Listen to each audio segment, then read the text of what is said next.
Whoosh! Okay. Hey? Okay. You figure it out? Okay. Yeah. Okay, That was much smoother. Now I just go main after this. This is the trick I haven't figured out yet, but I think I just do this quick. Yeah. Oh.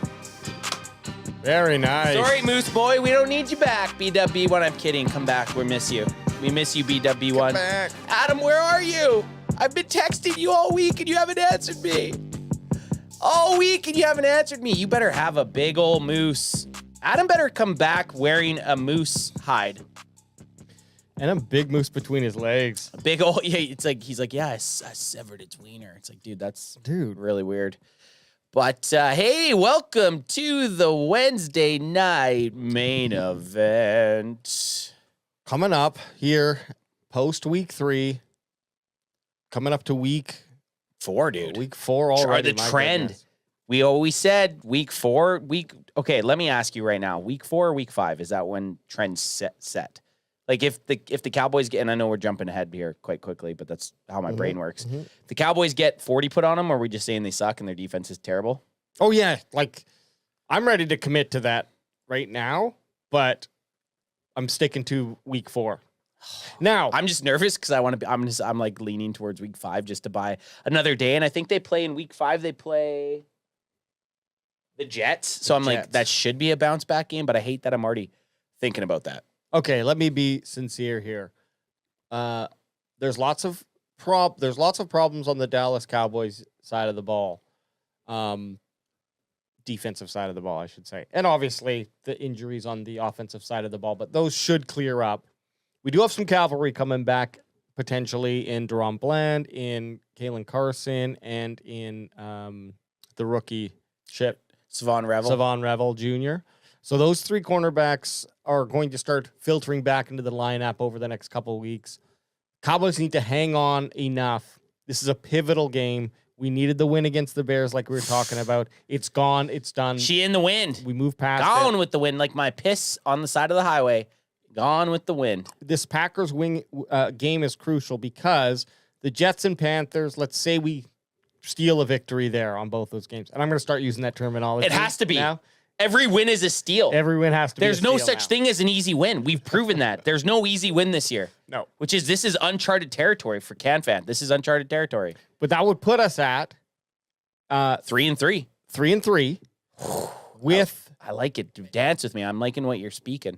And then moving into Washington Commanders, let's hope 1 or maybe even 2 of those guys are back. Or we'd also be looking at like CD you're talking about. Tyler those 3 cornerbacks. Okay, because after Commanders is when we put the CD time, the CD and the Tyler Booker. Got you. Okay. Time. So you're saying your timelines to get those guys back, just be in the realm of 500 is what we're saying. Be in the realm of 500 by the time our boy CD gets back, and it's gonna be a battle, dude. It's gonna be tough, man. Yeah, I'm saying what I'm saying is. We can afford to lose this game against the Packers and still come out 3-3 by the time we start to get our roster back, barring nothing else happens. Now, listen to us. I know. Right now. Regardless, this Green Bay Packers game is a huge game. It's the return of Micah Parsons. The fucking hate. Do you hate Micah Parsons? I hate him because he's on the Green Bay Packers. But did you see the news? And we could probably pull this up at some point. But did you see the news of? Like, it made national media. Someone asked Jerry Jones if they were going to have a tribute for Micah before the game. And Jerry's like, no, he doesn't deserve one. And people, like, took it and ran with it. It's like, he doesn't deserve a tribute. No. He played here for 4 years and was very good, very successful. But he demanded a trade. And then got traded. Like, why would you ever give a guy that demanded a trade a tribute in his 5th year? I just found it kind of weird. I'm like, this is just targeting at the Dallas Cowboys and Jerry Jones. Like, they would be insane to give Micah Parsons a tribute. This is not necessarily what you're looking at, but because I think we can talk about this too. By the way, that Green Bay jersey looks sick. I hate it. You like it? Oh, Micah, I hate it. I hate it. The iced out anything I like. And before we get into this, let me just one thing. Chat, love to have you guys out here. We got a bunch of OGs in here. Let's see. We got Brent Packer guy. He's hanging out. Brent Pack BPG's up in this. Bot G, boots on the ground in chat. They're going together. They're talking. Kilo, the #1 moderator on the planet, is chilling with us. Christopher Haynes is in there. Chris Haynes! Brother Adrian was up in this.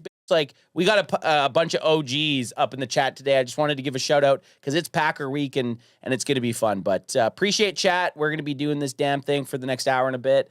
And then on Sunday, we're back doing a live stream with Bandwagon Boy 1. BWB1 will be back. So we're hoping. I'm hoping he, walks in with that moose cock, like we said. Moose boots, moose. Oh, and Bandwagon Baba is also in the chat saying, don't forget about me. We would never forget about Bandwagon Baba. But we appreciate everybody up in this motherfucker. And AJ, did you crack one already? I pre-cracked mine. Crack them if you I was planning on trying to get it down before we started, but it's okay. But then you were so swift with it, it didn't have. Had to do it. But yes, Micah Parsons coming back. I agree. Not going to do anything for him. Look, the 4 years is great. We really got to look back on this, and this is like a now vibe. But in like 4 or 5 years, are we going to remember Micah Parsons for anything more than just being like a really great skill player on the Dallas Cowboys? And, obviously the one that got away potentially. But are we going to remember him for like what he did for the Dallas Cowboys in terms of winning championships, which is obviously why we remember a lot of guys. Couldn't even win a playoff. You can't put that on his shoulders, but did he do anything leadership-wise or anything like, I don't know. It's hard to do that in 4 years, and we'll see if Micah Parsons goes around, ends up having the Hall of Fame career we all expect. He's probably going to get some recognition in Dallas for sure, it'll right? come eventually. Yeah. Not week 4 when your team's 1-2. Not week 4 when your team is 1-2 and you just got traded less than a month and a half ago. Yeah. That's not the time. And Micah basically said he expects a round of applause from Cowboys fans in Dallas return. Well, let me before we even jump into it, are you? Yeah, let's hear it. If Micah Parsons comes out, I'm just going to say it. I'm booing. I'm booing 100%. And it's nothing. And that I almost booed just when you showed me him in the iced out one. I almost boo. Yeah. If I'm there live after a couple of crack'ems mid-game or like midday, it's a night game. Everyone's going to be pretty sauced up. There is zero chance he comes out to cheers. I put this in wrestling terminology. He turned heel. Yeah. And now he gets booed. And I'm not talking NWO heel either. Like, no, NWO heel's different. This is not, and NWO heel was when they were the good guys for 20 years, right? I think he's in for a rude awakening. I think he's in for a rude awakening. What does it say? I think Dallas loves me, Parsons said. Is this like a fake article? No, this is recent. There's video of him saying this. I think this happened. I think they're going to give me a good round of applause. There's no hard feelings there, at least from me. Well, no shit. Look, you're absolutely right. There's no hard feelings. I'm not wasting an ounce of fucking applause on you, Micah, because we got to be pulling our fucking hair out probably throughout this game. I'm just hoping you don't sack Dak 16 times. That's what I'm worried about. Well, if he's... or at least get 10 pressures. Here's the thing. There's going to be such a range. There's going to be the Micah Parsons faithful who are like, no, he's our boy for life. Then there's going to be the guys who cheer when Micah gets the sack against Dak Prescott, if he does. You're not going to hear that from Can Fan. We boo anyone. We're booing. If you leave them boys, we're booing you. You're on the other squad. We're booing you. You demanded a trade. And granted, we wanted Jerry to pay him. Like, let's put this. We all expected it to happen. I was like, oh, this is all just grandstanding. He's going to be a Dallas Cowboy. That's how I felt. The thing that really twists my nipples or like chafes my undercarriage is the fact that he said he didn't care about, he was on record saying this, he did not care about being the highest paid defensive player in the NFL. He just wanted to stay in Dallas. He said that. Yeah. But then to leave Dallas to become the highest paid defensive player in the NFL, it's like, yo, dude, I'm fine with you wanting to get paid if you would have just come out and said, hey, I want to be the highest paid defensive player and stay in Dallas. But let's get chat here. Fun fact by Bot G. Fun fact. Micah spelled backwards spells bitch. And then Brent Packer. That's just facts, baby. And then Brent Packer guy getting all soft over his guy, Micah. Oh, my God. He didn't turn heel. Jerry could have had this done over a year and a half ago. Sheesh. Which I don't disagree with. Now. I do agree with that.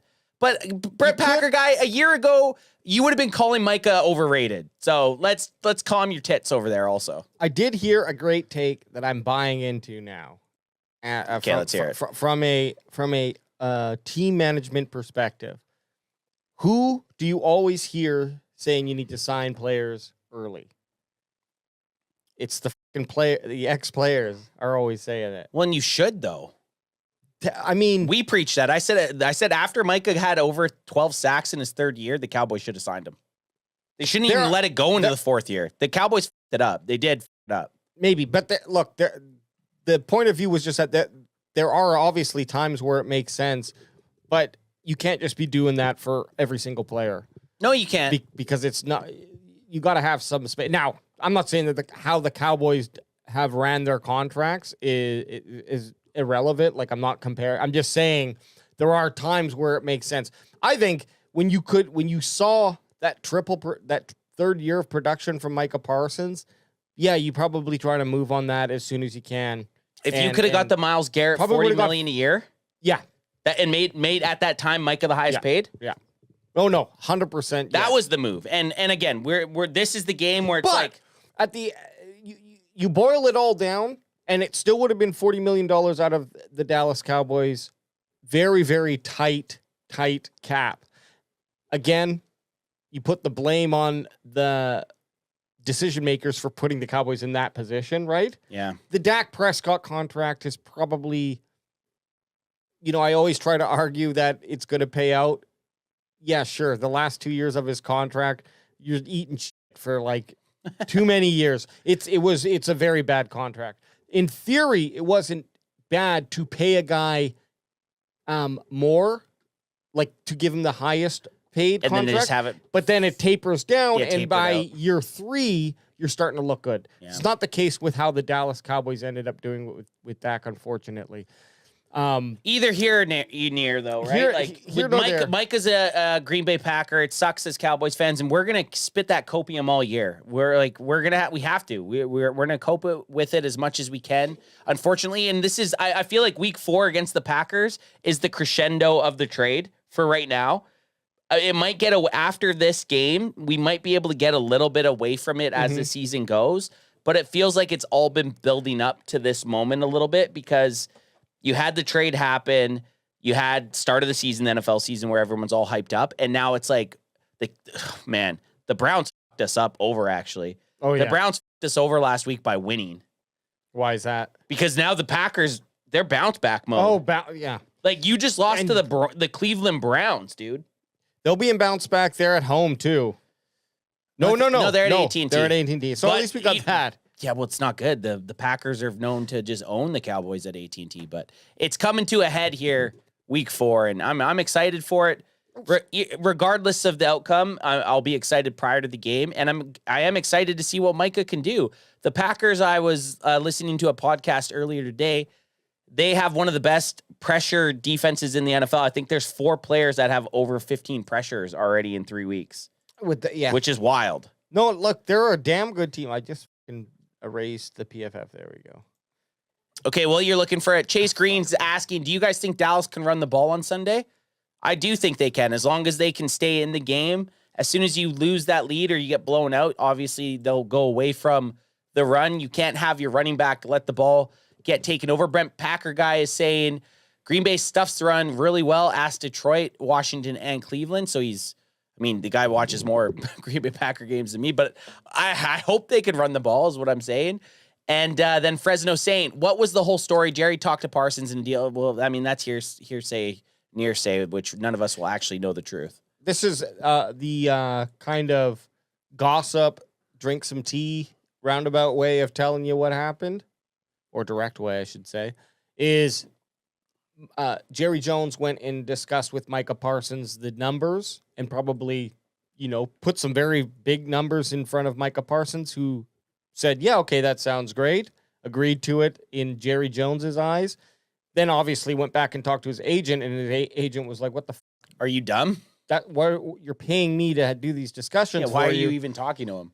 And then from that point on, there was basically a roadblock between the Dallas Cowboys front office and Micah Parsons' agent, with none of them wanting to kind of move first or blink first, I should say. And it just got to the point where I think the Cowboys were like, you know what? He's either playing on his 5th year or we're going to trade him. sorry, they said play on your 5th year or sit, and then probably got to the point where they just got offers and took the one with Green Bay. I think at the point where it was, Cowboys were not going to be signing Micah Parsons even after the 5th year. He was just getting too expensive for what they were looking for. I'm not arguing that he's not worth that amount of money. Because he is. Yeah, I'm just saying. We all said he is in this room. I mean, there's only 2 of us, but we all agreed that he should have been paid. He should have been paid.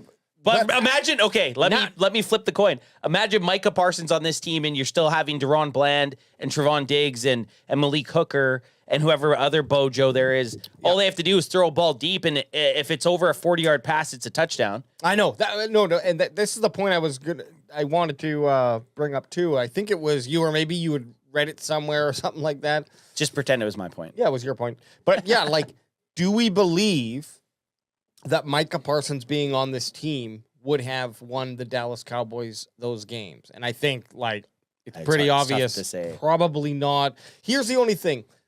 Micah Parsons can get to a quarterback on average in 2.5 seconds, sometimes faster, sometimes slower. The average quarterback throws a ball in like 2.55 seconds or something like that. So Micah generally is going to be getting to the quarterback before he can throw the ball. Now, against a guy like Hurts, he's pretty damn mobile. It's probably a little longer.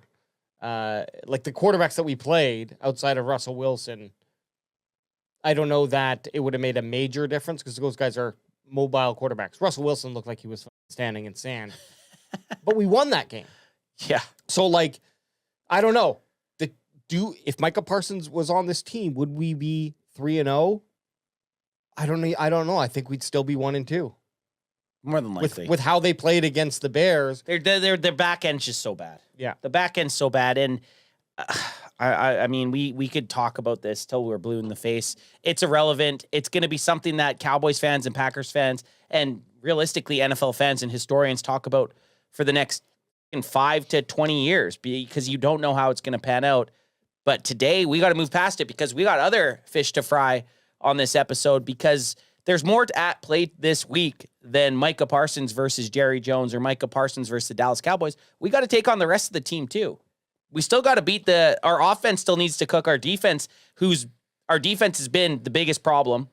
Can't stop anything. Like realistically, I feel if you put us in a simulation in like a video game where it could just be us with an offense versus the Dallas Cowboys defense, I have a feeling we might be able to complete 1 pass out of 100, which is 1 too many. Oh, yeah. So I think there's a lot of other storylines, but the issue is it's going to be kind of stormed in by the Micah stuff. But well, that is the whole NFL is going to be watching this game. Oh, Sunday Night Football. Sunday Night Football. Micah's Football returning. And we got this NBC in Arlington, 92 degrees. Beautiful. Kind of hot actually. Scattered clouds. 92 degrees. That's like 34 degrees. Oh shit. That's hot, dude. Humid as hell. That's hot and cloudy, so it's going to keep that air. Ooh, that's toasty. Good thing AT&T is going to have that central air pumping. Yeah. Well, let's flip over to let's just start on the betting odds and then work our way around this PFF. I like starting on the betting odds. And just have a look at what people are saying. The funny thing is we're more favorited. I shouldn't say favorited because we're not. We're the underdogs. But it's not as big a spread as it was week 1. Week 1, the Cowboys were plus 8.5. So this week, they're even, maybe that Cleveland Browns loss has altered things a little bit. Well, and I also think there was some injuries on the Green Bay offensive line, at least one player, and we'll get to that. Oh, there is. There's a bunch of shuffling on the Green Bay offensive line. So there could be some uncertainty there. I think there was one player, first, I forget his name. BPG might be able to fill us in, but he played 3 different spots on the O-line against the Browns. Oh, wow. Right guard, right tackle, and left tackle. Which that's not good. You need consistency. No. But yeah, that makes sense, I guess. I don't know what I would choose on that. I mean, it's hard to pick the under, but both teams the bet in terms of scoring points last week. So So you're looking point spread. I might go under. I actually might go under. That would be your bet. Your bet right now, betting odds, Cowboys, Packers would be the under. Mine, I mean, money line. I'm money lining the Cowboys, and that might not be a smart bet. But it's the plus But it's 265. to me, it's just the best payout. And this will be the first time. The only other time we've seen the Cowboys play, Deron Bland has a chance of playing. The Cowboys played against the Philadelphia Eagles, who haven't looked as good as I thought they would this year. I would say that the Packers have looked better, but the Cowboys always tend to play up to competition. So this will be a test. Will they play up to the competition, or are they just going to get the doormats blown off them? I don't know, and that's the exciting thing about this game. Okay, yeah. So Deron Bland, AJ White, not so bland, is back with limited participation. I'll just bring up this article here from Cowboys Wire. Yeah, and this is important here. Yeah, so this is because I like this look of things better than what PFF does. I don't know why. Is this the top of the article? Yeah, okay. Green Bay has 14 on the injury report. And we're going to check that out after here, too. Skip all of the globbity glue. Blah, blah, blah, blah, blah, blah, So we blah, got blah, blah, blah. Deron Dallas Cowboys. Bland, Wednesday was limited. That's today. That's Tyler good. Booker did not participate. Bridges, Trikwezi Bridges is limited. Cornerback, I think we saw him on the field a couple times. Diggs and Lamb are both DNP. Ooh, Diggs. Might be just a vet day. The one thing that you don't see on this, because he's not an injured player, he just was signed. Oh, yeah. Is Jadeveon Clowney, who is also on track to play. And I'm not expecting a whole bunch from Clowney, but it is another guy that you'll see added to the defense. I'm excited for Clowney. He had when he's played on, I look at his history, and he's played on a bunch of different squads, and he's been consistent on all those squads. I think last year was maybe the worst year that he's had in terms of sack production. But generally, he's good for, I think it's like 6 to 9 sacks or something like that. He can put up numbers if he's in the right place. And he's good at run stuffing, too. Yeah. He's a bigger body. And he's the vet coming in there for young guys. I think we're missing that, even if he doesn't produce anything worthwhile on the field. Let's look at Green Bay, though. It's 14, so... Jesus. Dear Lord, you're going to have to help us out, BPG, if there's anyone. Holy moly. Okay. We got OG Aaron Banks. Did not participate. He's got a groin injury. The offensive tackle, Anthony Becton, with an ankle injury. Limited practice, though. Defensive line, Carl Brooks with a foot injury. Limited practice. Safety, Javon Bullard, concussion, did not practice. Tight end, John Fitzpatrick, groin. Bunch of groin injuries. Limited. What are you guys doing over there in Wisconsin? Yanking each other's chains. Jay Owen? Nate Hobbs, a cornerback, full participation. Josh Jacobs, ankle limited. I'm going to skip anyone who's limited or full limited, participant. Yeah. Micah Parsons, that bastard. He's Micah Parsons limited. I'll just say Jordan Love full participation. Sorry, so his left thumb is not going to be an issue for him. And Zach Tom, offensive line, oblique, did not practice. Apparently, he was cleared, came in and played just a couple snaps, and then got the same injury. So AJ, so BPG's telling us Banks is out, Tom is out, Bullard may be out. Everyone else just on the list because they have to put them there. Okay. Bullard, okay, safety. So we got 2 offensive linemen and a safety out. Now this might be a battle. You probably have the better defense. Let's just be honest. And unfortunately, Cowboys don't have their offense running at 100%, especially with CeeDee Lamb out. Show me the money! Go for it. Danzig, Browns D allowed 15 points per game, best in the NFL. That's not wrong. Okay. I found the ad soundbite, though. I feel proud of myself. Sorry. I was more excited that I found his jingle palette than anything. That could change. Appreciate the super chat, by the way, Danzig. That could change things around. My point just being that, like, I just felt like this could be a recipe for another very low-scoring game if even with the low pressure or the low sacks that the Cowboys are producing, but if you're missing 2 of your starting offensive linemen, is it a wash a little bit?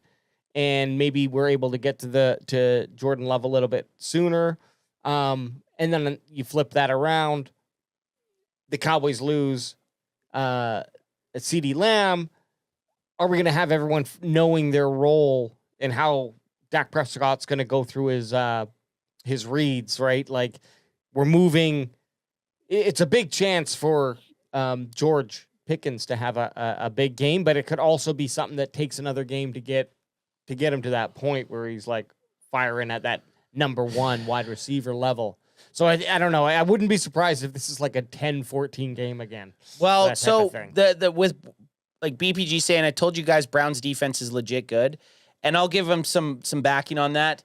The Browns against the Green Bay Packers, their average rush rate for a pressure was 1.99. Oh my God. There wasn't a single snap by a quarterback in the first 3 weeks other than that game that was under 2. So that was literally like an outlier. That won't happen again, especially against the Cowboys. I hear you, but it's still like that's a ridiculous amount of time, which would show that, come on, the offensive line couldn't have been that There was good. issues. And now you have 2 linemen out. I'm not trying to sell Dallas Cowboys D-line as anything but what they are. I'm just saying, I wonder if it's going to even out. Now, you're absolutely right. It doesn't take much to score the Dallas Cowboys, as we've seen, and I'm worried about a guy like Matthew Golden having his big breakout game and scoring 2 touchdowns and getting 140 yards or something dude, like that. These young wide receivers, Malik Neighbor in week 2, not only was it Roma Dunze, but it was also Luther Burden. Luther Bird on last week. So 3 for 3 I would not whatever. be surprised to see a Matthew Golden 60-yard touchdown. And I want to just talk Cowboys for a sec. Their defense is just so fucking stressful. Crack me if you got him, my good Very dude. stressful. Actually, you know what? While you're talking, I'm going to bring up the PFF stats. Let's look at after 3 weeks and see where the Cowboys rank amongst their competitors. Excuse me for all that burping. With what, like total or in certain metrics? Well, just like I'll look at the team stats here, and we Okay. can just look at defense. I'll look at the defensive rank. So yeah, Cleveland Browns, top ranked defense. I wonder if I can. And I agree with that. They do look good. Let's guess. Where's Dallas going to be? 29th? Yeah, I don't know. There's zero chance they're not. I'd be surprised if they're not even if they're not 30 or to 32. But here's the scary thing. Look at the Green Bay Packers. 3rd. Oh, yeah, that is scary. 3rd ranked defense. We've played Philly. They're the 6th ranked after 3 weeks here. This is scary. You're scaring me. This PFF idea Funny was thing terrible. is, Cleveland Browns, the only sub 500 team sub 500 team in the top 10. in the top 10. Yeah, Interesting. Even in the top, 11. yeah, 11. 11. Where are the Cowboys Keep at? going down. Keep going down. Where are they? They're going to be in the Where are they? Oh my New God. York even. Oh my god. Oh no. Oh my god. Oh no. Oh, Oh 31. Are you surprised though? no. The last 2 weeks have been absolute dog shit. Do we do anything good? We don't do anything good. Well, after last week, I don't even know if the offense is going to be ranked very high because they only put up 14 against the Bears. Where's the Bears defense? Okay, sorry. I just wanted to- Let's just check where the Bears defense is on here too. Like the Bears have the fucking one of the worst 19th. defenses. 19th? 19th ranked. Where are you seeing that? Oh, just I can. Oh, 29th. Yeah, I was going to 29th, say yeah. the Cowboys are right there, so they can't be 19. Okay. 29. 29. And we put Wow. up 14 on them. That makes me nervous. Looking at just rush. That makes me a little bit scared. BPG, okay. BPG. Don't get too excited though. This is what everyone would tell us when we were supposed to play a team that the Cowboys should win in the last 6 years or 5 years, however long we've been doing this. It's a trap game. It's a trap game. So I'm just gonna say that to BPG. It's a trap game. Hey, well, at least we rank 14th right now on tackling. Not very good on rush. What's the pass? Well, it's gonna be the offense, right? Or yeah, the defensive pass defense. Yeah. Okay, so Green Bay pretty much does everything really well. The only chance we have against them, in my money, is rushing the ball against them. They're still 8th, but it's the lowest of. This is rush defense. This is rush defense. Okay. So Cowboys are bottom barrel on everything. Okay, let's flip over to offense here. Now let's have a look at the offense here. Oops. Tell me what the Cowboys rank in total offense. Hang on, let me fix. Oh, here we go. Right here. Oh. Offense. We have the Detroit Lions at the top of the charts, followed by the Colts, Rams, Bills, and then to round off the top 5, the Seahawks. And the Cowboys are 6th overall, even with that dog game last week. That's impressive. I was not expecting that. Passing, we are 3rd. Pass blocking, how the hell can you be 3rd passing and then because you got Dakota Rain Prescott last, third, 2nd last on pass block. Holy I shit. said, I don't take much of these pass block can't. grades. I haven't seen the correlation add up to making sense. And running, let's see where Cowboys are in running. Okay, so Cowboys actually offense not so bad, mind you. If you watched last week, I don't think you'd be saying that. Yeah, well, imagine, yeah, okay. Well, at least we know that I'm sure that Giants game inflates that a little bit because there was quite a bit of offense in that game. But there were still 2 games that could have brought it down. So there is there hope? I'm not sure. Green Bay also is just fairly damn good at what they do. Green Bay's a good team, man, and we had no illusions that they were good. That's why the Chicago loss hurt so bad, because we wanted the Cowboys to win against Chicago so we could get to at least after Green Bay 500 at 2-2. If at the worst, it would have been 2-2. Now the worst that we could have is 1-3. And the absolute amazingly best would be 2-2. So, and then you got the pressure here. I know Cowboys will win one of the Jets and Panthers games. They got to. But they will play down on one of those games. That's the problem. That's the problem. Let's have a look-ski at these lineups. Well, even go back just to the best bets there. Okay. Yeah. The summary. I do like watching the team metrics here, and you can just see the lopsidedness of all this. Oh, yeah. Right? Green Bay, power rank is 4th, Cowboys 22nd. Power rank defense for GB is 3rd, Cowboys 31st, literally on the opposite sides of the spectrum. Power rank offense, 12th and 14th. At least they're a little tit for tat there. And then strength of schedule, pretty even, and it's just like the EPA. Obviously, Green Bay's winning on that, so it's just like I don't know what to expect, man. I'm nervous, and this is the most nervous I've been, which might be good because I was nervous against the Philadelphia Eagles. I almost called them the Flyers. Mm-hmm. I was nervous against the Eagles, and then I just thought it was going to be a cakewalk against the Giants and the Bears. So, granted, my feelings have no outcome on what happens in the game, but that's how I'm feeling. I'm not going to say just as nervous as the Eagles game because you always want to beat the Eagles, but it's up there right now because you go to 1-3, you're in a slog. You're in a slog for the rest of the year. And one thing I look at here is the average offensive snaps. Cowboys have had almost 76 snaps a game. That's like running 10 more than the average. Like, they're getting the football. They're not putting points on the board outside of that Giants game, but that was mostly because of Aubrey. And then also look at the percentage of run plays. Could we get that up maybe to like 35, 40%? Maybe not 40%, but you know what I mean? Like, we're having success running the ball, and we're running it 32% of the time. It feels like if you're going to do a decision on a first down, if you should pass or run, let's just go with the run instead. Yeah, and they got too fancy. There was a couple times the Cowboys should have went for it, I thought, in the Bears game. And I hate to say it, but I think this is I don't even hate to say it. I think this is going to be closer than a lot of people think. Mm-hmm. I've always seen it as a Cowboys fans. Games they should win, it's always a battle, and then games they have no business ever being in, sans postseason games. Yeah. They usually play pretty well. Quarterback comparisons here. We got Prescott way outshining Love in terms of their PFF grade. Both are very good quarterbacks, though. Similar big-time throws, over 7%, and similar turnover-worthy plays with Dak being a little bit better on both of those metrics. But I'm not seeing anything big between these guys. I think they're like fairly similar, to be quite honest. Yeah, one just has a defense behind. One has a defense, one does not. Which is big. So I was thinking about how the Cowboys are going to have to beat Green Bay. They're going to have to run the ball and try to like keep the play away from Micah Parsons.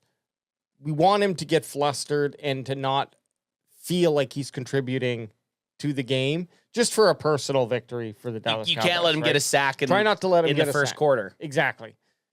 If he does get a sack, it should be fourth quarter. We were just hanging Joe on. Milton's in. Joe Milton's in, yeah. Don't let him, at all costs, do not let him sack Dak. But Javon Looks up at Jerry and just points. Yeah.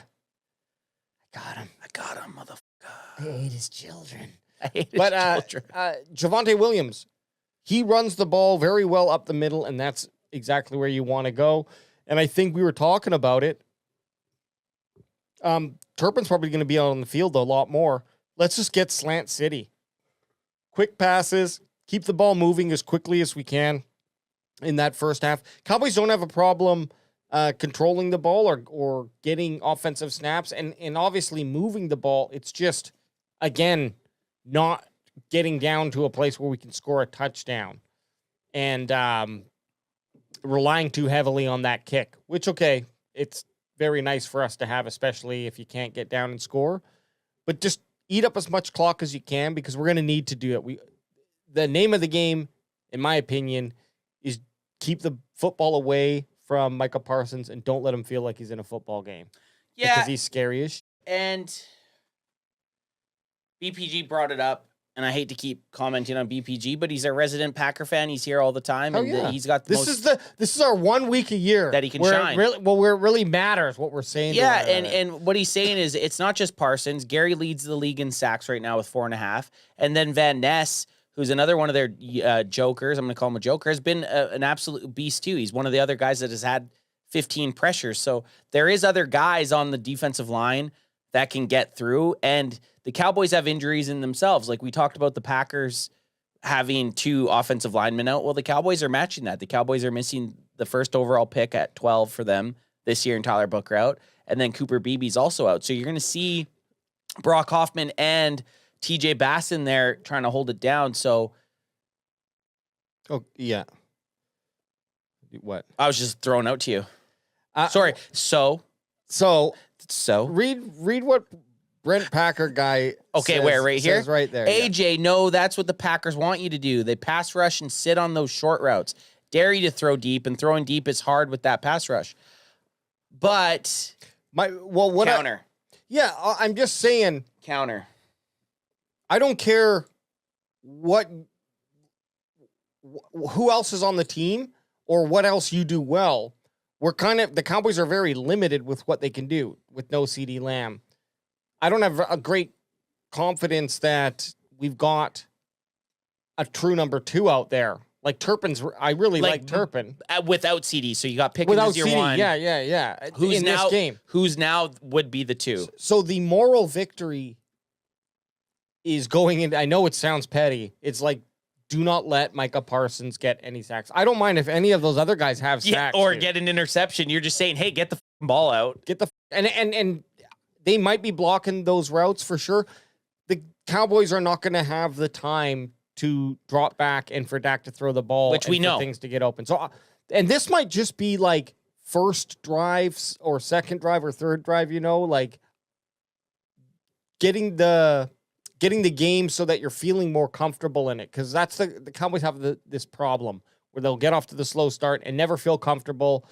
And without playing from behind, and without CeeDee Lamb there, I don't know that Dak gets the chance to feel comfortable. Mind you, he looked different. He looked different.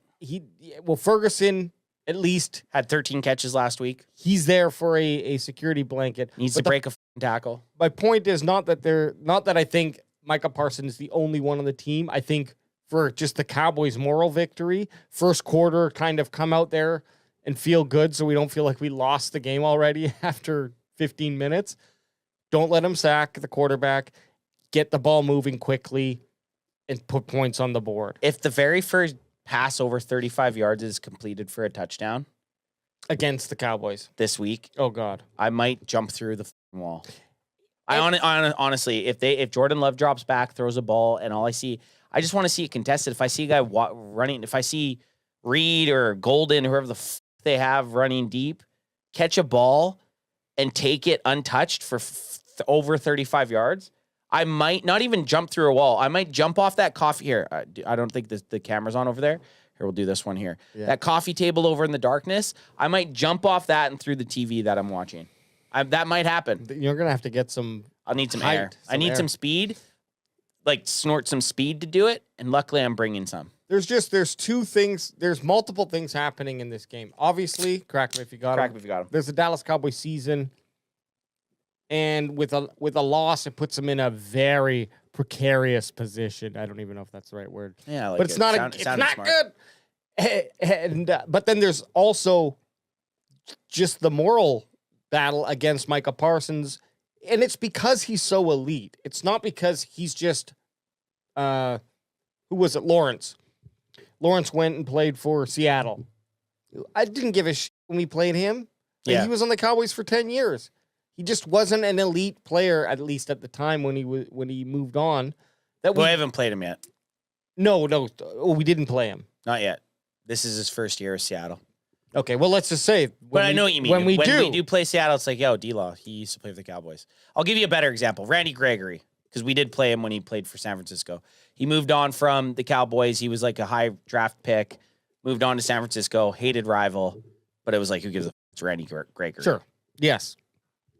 But that's where I think that's the moving pieces right here. Now, I wish that all of that whole Micah Parsons thing would just be a side story and no one would care about it. It's going to be the biggest. It's the thing that everyone's going to talk about for the whole game. You're going to see. You're going to have a Micah counter on the screen. Micah, and I'm calling it right now. Micah gets 2 holding calls called his way.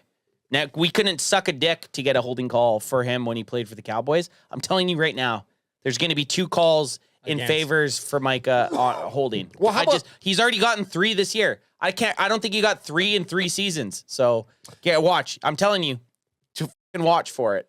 It's going to happen. Well, it's going to happen. BPG brought up all of that strong defensive line that the Giants do have.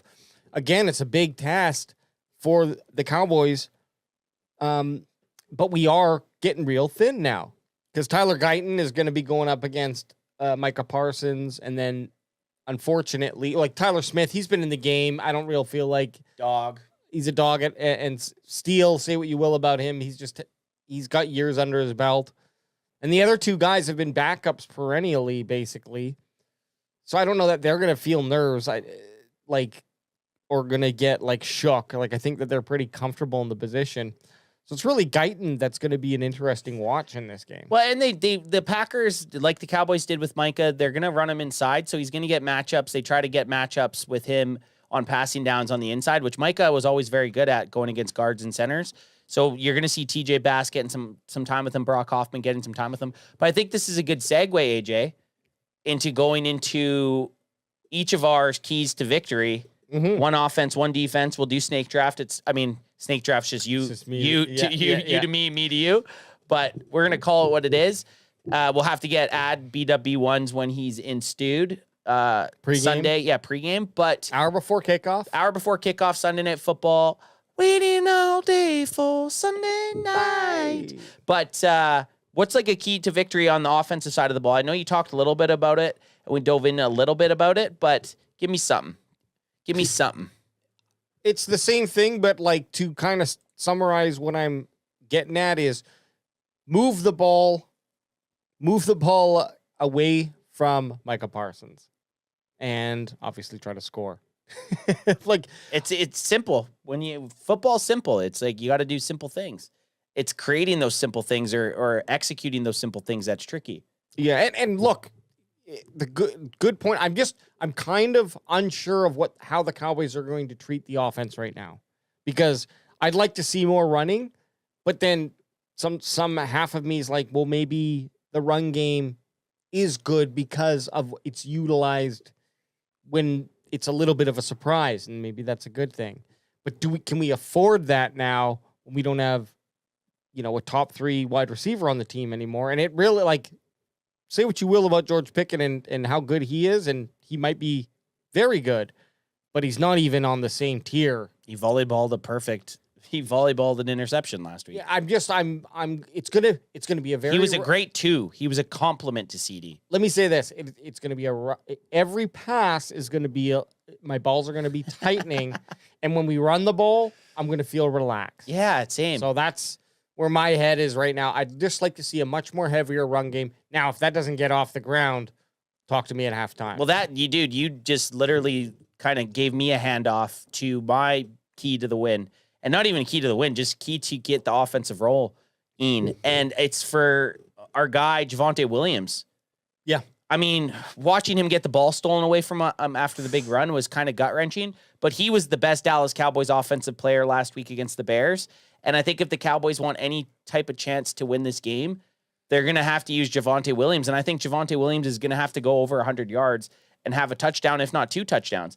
The only way you're going to keep the Packers defense guessing a little bit is to get play action going or to get our guy Javonte Williams getting those big chunk plays. He's looked decent. He's looked decent against the Eagles. He looked good, who have a pretty good defensive line.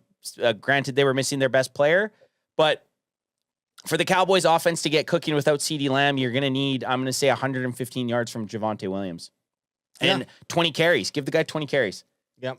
Classic kind of, we look back at the days when the Cowboys were having those 12-5 seasons, and you could almost statistically say once the Cowboys hit 25 carries as a team, they were going to have a victory. Totally. It was almost like 100% for a few years in a row. And it hasn't happened yet. Like this week on both losses didn't happen. And then when it goes back to the Bears game, there was a quarter where the Bears had a 19-play drive that took up like 11 minutes or something. Like the Cowboys can't get the ball at halftime, have a drive of 6 plays or whatever the hell it was, something terrible, punt it, and then allow the other team to go down for 19 plays. We know this defense sucks. Yeah. We know our defense sucks balls. If you want a chance to win, you need to have possession, which the Cowboys have actually been surprisingly decent with time of possession. So it's this weird stat. Last thing I'll say about the offense before we switch over to what we want them to do on the defensive side of the ball. You cannot have 4 turnovers. No. You can't have 3 interceptions. Well, you can if you have 5. 7 defensive takeaways. Yeah. So that's another thing. Gotta win the turnover battle. We tied it against the New York Giants. Got obliterated against the Chicago Bears 4-0. So this defense isn't opportunistic, so the offense can't give away possessions. Yeah, and that's the playing trend is not what we want to see. We played our best football of the year against the Eagles. We played our second best football of the year against the Giants, and we played our worst football of the year. Like, this is not the trend that we want to go into. No. We need a bounce back game. So what about D? Defense. Can't give up big play. I know this is so like elementary, right? Like you can't give up big plays. You can't and not only even just one big play, you can't give up 7 big plays. You can't have a flea flicker that's almost fumbled go for 50 yards. It takes 7 seconds to develop. Go for 50 yards and a touchdown. No. That can't happen. No. Switch to man coverage when you need to. Don't just get sold in on this zone defensive scheme. The Cowboys did play a little bit more man coverage than we had seen in the prior weeks, but eliminate the big play. Mm-hmm. Or just slow down the big play. Maybe start with just having 1 big play, not 5. That's the defense has to eliminate that. I don't care at what cost. You go back and watch the film against the Chicago Bears. The defense was selling out to stop the run, which they did. And stopping the run is fine, but you looked at it. Any team that's won the Super Bowl over the last 20 years, their team has stopped the pass. Yeah. You can allow a team to run and still be successful long term. So I think the Cowboys really need this week to focus on stopping big plays in the passing game on defense. Yeah, I'm going to just say, okay, this is going to go to you, Eberflus. Are you listening? I hope he is. If you are, more like Eberlose. Eberlus. I've been holding that one in the pocket. You didn't even laugh. Here, let me say it again. Hey, more like Matt Eberlose. Yeah, because I didn't laugh because it hurt. Okay, fair. It hit me right. I'll take it that. Felt like BPG was just stabbed me in the heart right there. You're just buttering me up, but I appreciate it. This is what hang on. Let me get this in while I have this. Yeah, file. crack them if you got 'em. So with defense, I think there's two things that happen. You come in with your new scheme. Did I say this already on this episode, or was I writing? Let me hear. Okay, I'll tell you right now. Say it and I'll let you know right off the bat as soon as I know if you've already said it. New scheme, defensive coordinator. Cowboys have had, 3 in the last 3 years? Usually the defensive coordinator, from what I've seen, the guys who have had really good careers as defense coordinators or teams that have become really good, those kind of decade defenses. You know what I'm talking about? I'm talking about Pittsburgh Steelers, Baltimore Ravens. I don't even know who the defense is going to be of the 2020s, but they exist right now. But those guys, those teams didn't necessarily come out the gate in year one with the DC, with the coordinator who made them. It usually was year 2 or 3 where they really came into their own, because all those players get used to it by the end of the year. And to be quite honest, I don't think the Cowboys are running such a complicated defense that these guys need to learn this defense. And if I'm wrong, educate me, but it doesn't seem like covers a very complicated defense for teams to run, or shouldn't be at least, right? But all those players adjust to that scheme, whatever it may be. And then also Eberflus then in year 2 and 3 would get to start to have some say in the guys that he wants to bring in to help cement those pillars. If the Cowboys keep turning these defensive coordinators, after every single season, I do feel for the players. I feel like Donald Dubb, I love the guy, and he keeps getting played in a position where I don't think it's his strongest suit. So do we get mad at the player because it's like, hey, you're not doing, and he's like, yeah, but I'm not a cook. I'm a fucking waiter. And you keep asking me to come back here and cook food. Yeah, I agree. But at the same time, it's like, okay, but you are still a football player, so get the in there and do your job. And not only that, you're a safety. It's not like we're asking you linebacker to go play a safety position. No, you know? you're safety, and you have the skill set to do it. Sure. It's such a. You're right though. With these players getting tons of defensive coordinators year to year to year, it is a lot to learn. But it's like, if after game 3, if you haven't learned it, I want to see any like. Honestly, man, the excuse. Honestly, right now, it's like, I'd rather see anybody go in and play coverage deep than Donovan Wilson. I'd rather see literally anybody try to cover a guy one-on-one than Trevon Diggs. That's why I'm so excited to see Deron Bland back, because at least we're going to see a little bit of change up on the defense if Deron Bland's up. Like, at least you're going to be able to, I don't know if you're going to sit Elam or Diggs, because they've both been pretty bad. They've both gotten burned. But at least we know one side should be okay. Hear me out with this. Hooker comes off and is just a rotation dude. Still like him. Don't want to get rid of him. You move you move Bland to the strong safety or run blocking safety. And then you put, if Diggs is back, you take Reddy and you put him in the free safety position. Because then you now have a cornerback playing in like for sure passing downs. I don't know if I'd want those dudes like base defense, but I like what you're saying. In a for sure passing down when it's 3rd and 10 or 3rd and more, whichever of the downs that we're getting passed on. Yeah, taken off the top. Yeah, I'm just saying. Long story short, play Donovan Wilson as more of the run stopper in most of the play calls, because that's where he excelled when he had his good seasons with the Cowboys, and then he slowly trailed backwards now into playing like and then take the cornerback, because if we don't have a safety that could do it, maybe a cornerback can at least stop a big play from happening. The only thing, I don't hate that, because I think change is good. Something's clearly not working on the defense. Before they completely go against that, I want to see them run the same defense they ran week 1 against Philadelphia with Deron Bland in there. And if they get torn up, then blow it up, figure something out. But if they run the same defense, or at least the similar defense that they were running with Deron Bland in week 1 against Philadelphia, and they have success, then you know what the main issue was. Deron Bland, now it just makes more sense why you just paid him, right? Mm-hmm. And we're seeing now Diggs is pretty much gone off the team after this year. Essentially, like, especially if Savon Revel comes in and has any type of success, but in a roundabout way. So I would say your key to defense was change something up then. Well, maybe in this sense, if Bland's back, I will say just watch it again. But I don't know. I'm just saying the defense, if Eberflus wants to keep running his scheme, he can't just keep throwing the same guys into the same position. It's called insanity. Well, he can't just say, well, get it. Like, is the mentality feels to me is like, just get it. Just get it. Just figure it out. It's like, yeah, but he's not. They're not getting it. We're talking about it. We're not talking about a young guy who, by week 8, 9, or 10 might start to, now he's up to speed and now he's understanding how to play in the NFL. We're talking about a guy who's been in the NFL for multiple years. It's like, if that's not his strength, why the fuck are you doing it? Or the problem is the scheme and you don't have the player personnel to play the scheme. And so that's why it's and then you still have to sucks. change it. So, yeah. You still have to change it. And then you still have to change it. You still have to change it. But if Diggs can come in. Bland. I'm sorry. Fuck. I got if Bland can come in and it does right the ship for this game, then I'm holding steady to see how we do. That's for what the I next think. Couple games. Yeah. I like that. Okay, let's get the power rankings up. Oh, yeah. Let's blitz through those. Ed Holt is going to dick us, which I don't blame him. We're having a little bubbly time over here, guys. I got to find the NFL. Power rankings, week 4.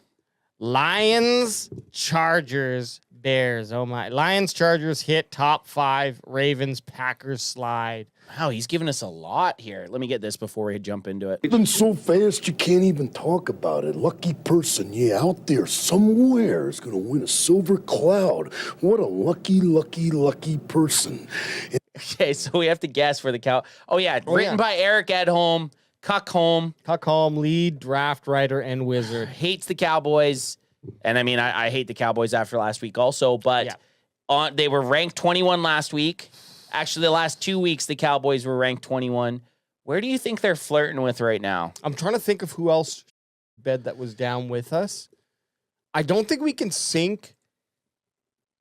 The Giants did. The Giants were down there. You know what? This really sucks. 32. I'm going to say 27. Okay, I was going to go 28. Okay. I was going to go 28. 28 is kind of what I had in my head. Bottom 5. Yeah, they're sliding because they lost to another team. Like the Bears were 0-2 and down on the list. So there's zero chance the Cowboys didn't have a big fall.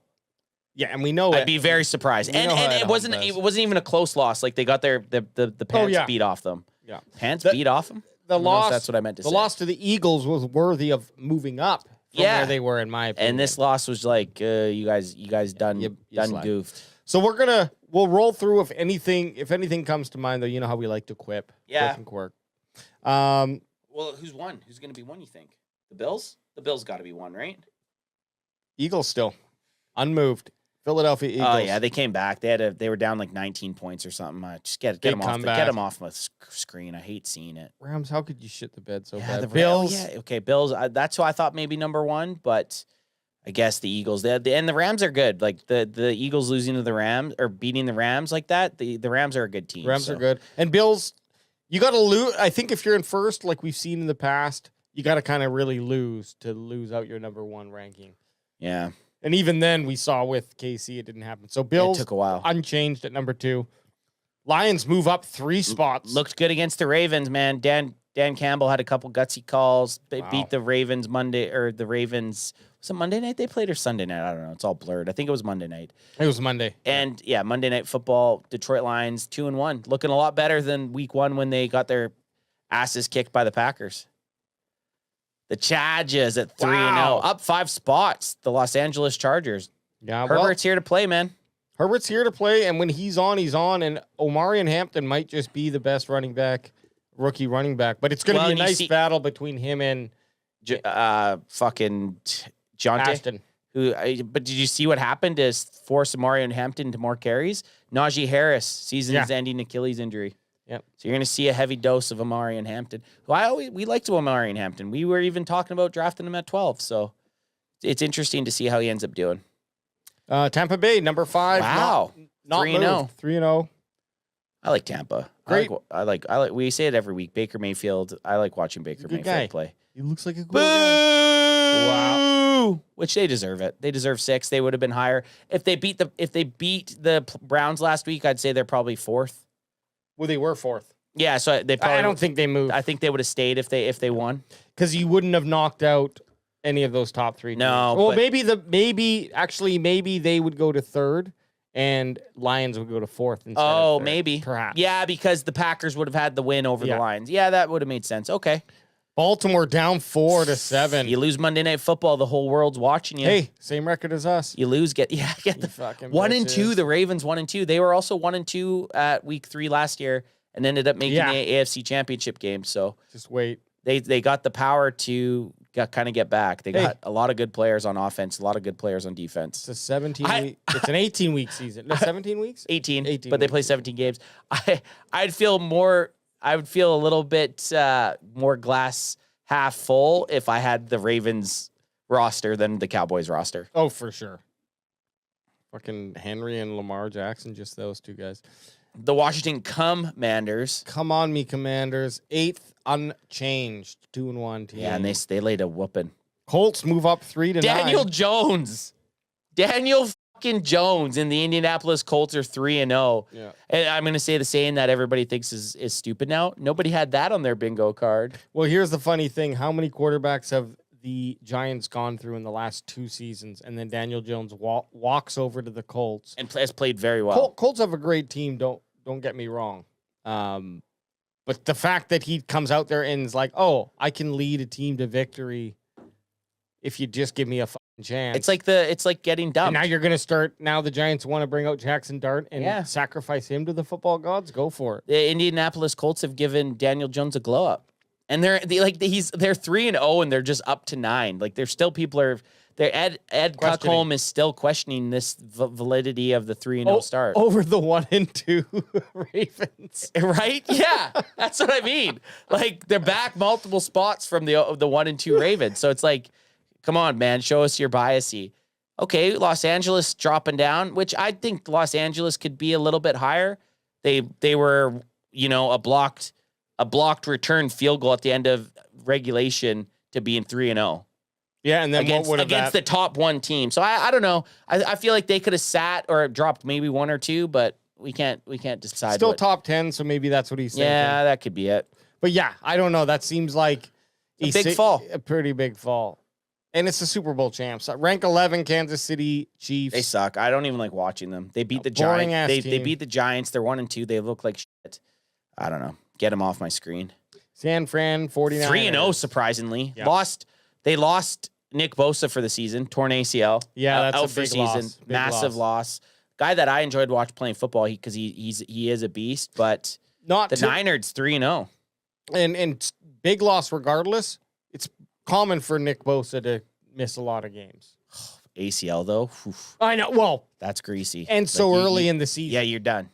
3-0 team, you're done. Mind you, if he's got a couple years on his contract, if you're going to tear your ACL, you're kind of saying, okay, well, let's do it in week 1 or 2. Yep. Then Still crazy they're 3-0 though. it is. And Purdy, is Purdy even playing? He didn't No, play last it's week. Mac Jones. I think he's back this week. Okay. Do you bring him in or not? Oh, yeah. I'm going to tell. 3-0, you got it. Seahawks, disgusting that they are 13th. 2-1. 2-1, moved up 1. They're doing it with Sam Sam Darnold. I Darnold. mean, they smacked the New Orleans Saints last week. This is what I'll never understand. The Denver Broncos. They did drop 4, 1-2 to 14th, but man, the Broncos really? Again, it's this one guy's personal opinion. They're not even far off of the 3-0 Yeah. Indianapolis Colts. Yeah, exactly. Minnesota Vikings look good. Had Carson Wentz playing, lit it up. 14th moved up 4. They're spots. getting Addison back, so they're gonna. I mean, they're Things are 2-1. Tough division though.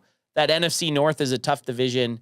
They're gonna have a bunch of tough games coming up. See if Good JJ team. Yeah. Oh, like Good team. a lot of good players or a lot of good teams in the NFC North, except the Packers. Fuck. If either Wentz or when McCarthy gets back, if either one of those guys gets on a hot streak, and with the return of Addison, Vikings could start taking the top off that division.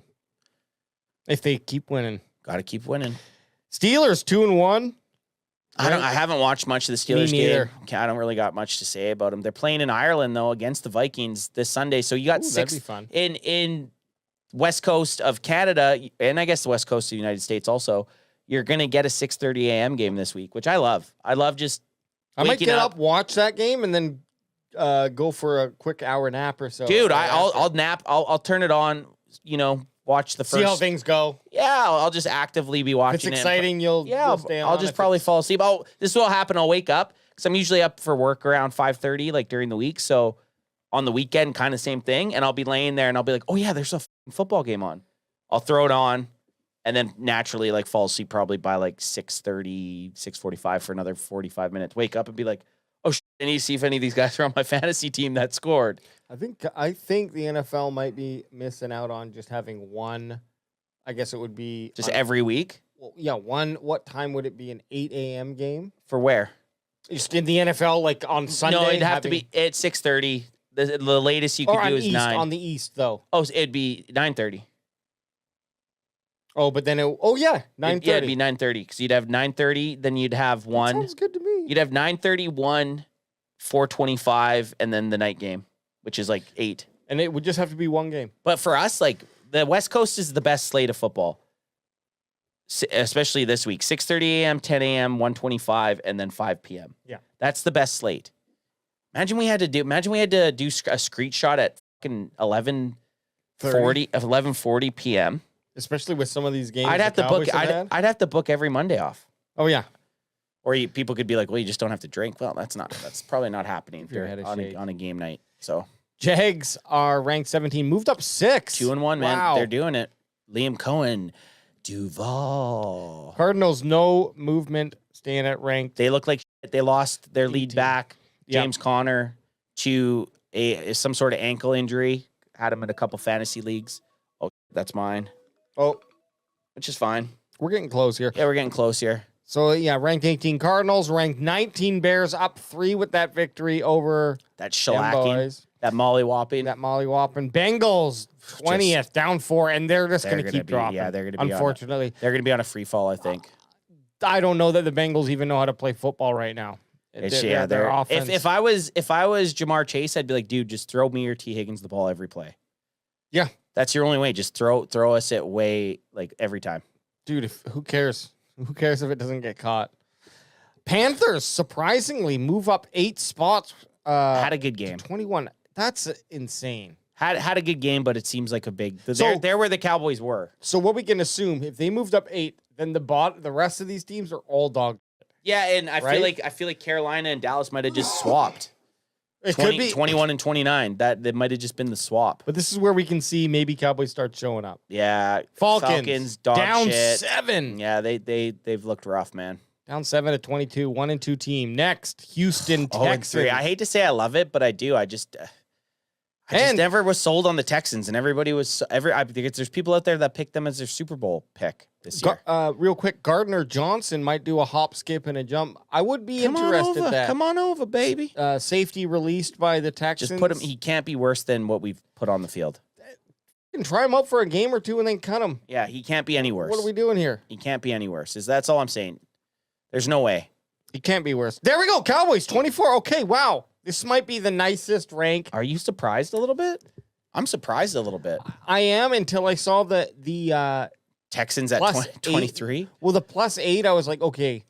There wasn't a lot of move. Like that team moved up, and probably no one else really moved around too much because we're all dog teams. Yeah, I'm just surprised. I thought Ed Home was gonna just throw us up on the batter board. Well, let me get this in. Let me read this here. Dallas Cowboys 1-2, ranked 24th, dropped 3 from last week. The pass defense has utterly crumbled the past 2 weeks. Russell Wilson and Caleb Williams have otherwise looked ordinary this season, but the Cowboys have brought out the absolute best in both, allowing Wilson to throw for 450 yards. Yeah, I remember that. And 3 scores. Yeah, I remember that. And Williams to tie his career high with 4 touchdown passes. Yep, I remember that. Williams had 239 pass yards and 3 touchdowns at halftime. Whoa. Pathetic. Yeah. So at least they got better. At least they, yeah. If you want to call it that, or they were just trying to waste the time. Yeah, exactly. Well, then the 19-yard play drive in the third quarter kind of showed what they were doing. It could have been worse had the game been close. The problem with Dallas's defense is, well, just about everything. True. No pressure, poor tackling, awful coverage lapses. Give them credit for not making this about only one thing. It's all bad, and it's hard to envision Dak Prescott and the offense being able to bail out this unit on a weekly basis. Some games, sure, but with CeeDee Lamb and Tyler Booker likely to miss multiple weeks, the task will be that much harder. He's not wrong, man. I agree with everything he said. Yeah. This is the first week that he's done a wall of texts, and I haven't been like, well, found something that I didn't agree with. I agree with everything he said. Well, he did actually, and nice enough, he did mention Dak Prescott. Yeah. So, he tends to never mention Dak's name in a victory. Yeah. And then the loss, he's like, Dak can't do it, which he can't.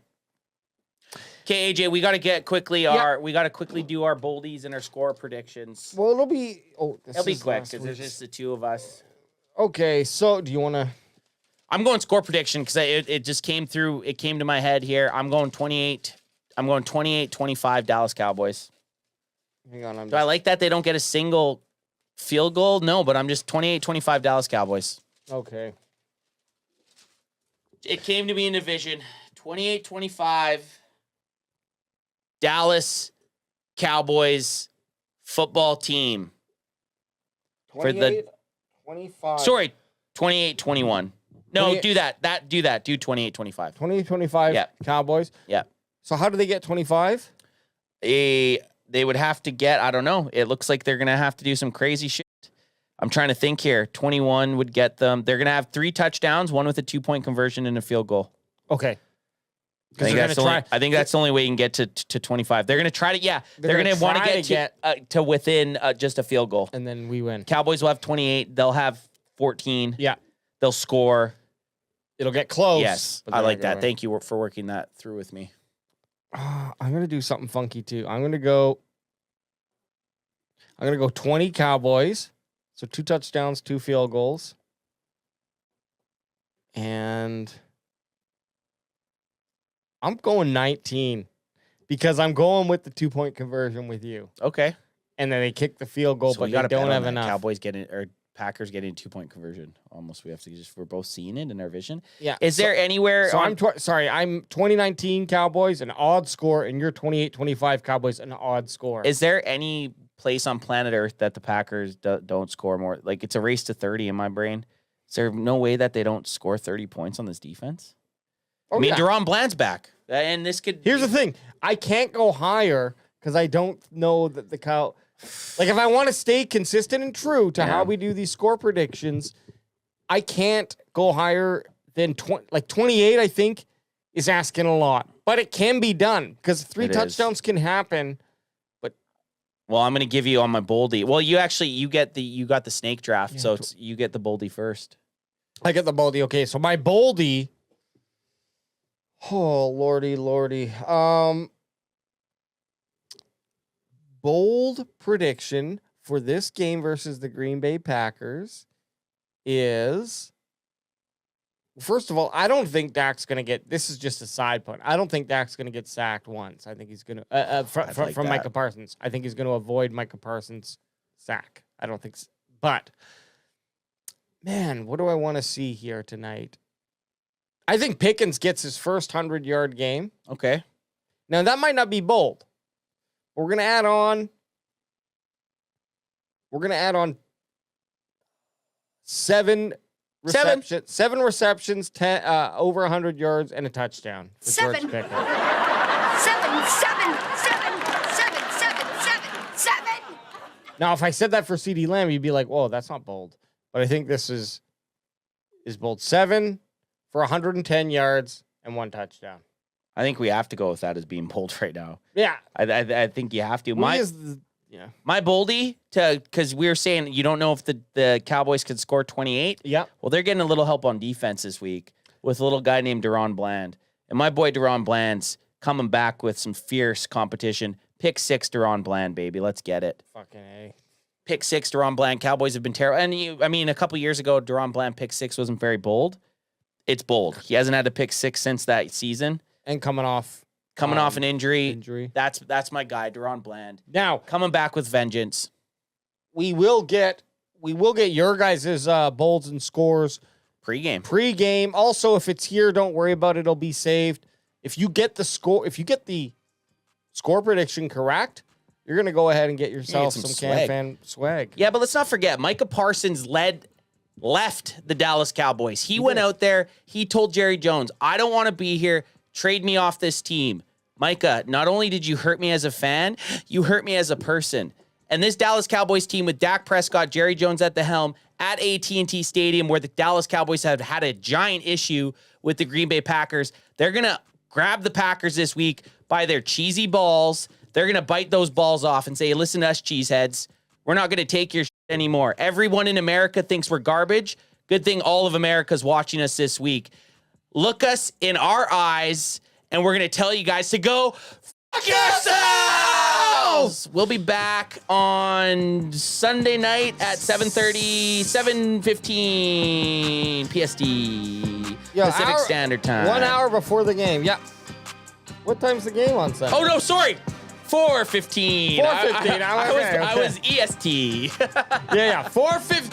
1 hour before the football game starts. Come hang out with your boys at Cowboys Camp. And if you get us to 400 likes, AJ will drink a full bottle of Screech. I'll drink a bottle of Screech if we get the 400 likes, baby. Bring your friends. Bring your friends, because we'll be here. Peace. BW1 will be back.